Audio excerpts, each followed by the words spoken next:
Akhirnya terungkap penyebab Leslar Entertainment, perusahaan milik Lesti Kejora dan Rizky Bilar itu bubar.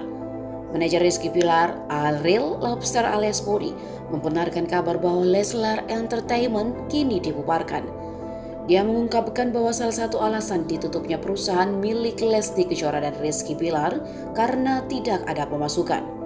Boni merasa kasihan kepada Lesti dan Bilar jika Leslar Entertainment masih terus dipertahankan, tapi harus ada biaya yang dikeluarkan. Menurut Boni, keputusan pembubaran perusahaan itu berdasarkan keputusan dari Lesti Kejora dan Rizky Bilar. Pasalnya, pasangan itu ingin fokus membangun kembali keluarga kecil mereka yang sempat tersandung kasus kekerasan dalam rumah tangga. Kala itu, kata Boni, para karyawan sempat mempertanyakan nasib mereka setelah kasus KDRT mencuat ke publik.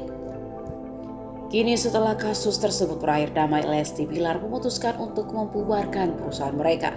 Sebelumnya juga sejumlah karyawan Leslar menggugah kalimat perpisahan di akun Instagram mereka. Tampak mereka berfoto dengan Lesti Kejora dan Rizky Bilar di sebuah rumah yang diduga kediaman pasangan selebritis itu.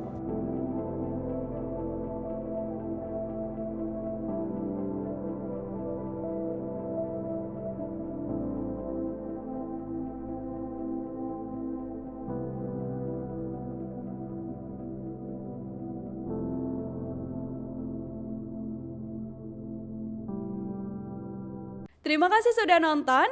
Jangan lupa like, subscribe, dan share ya.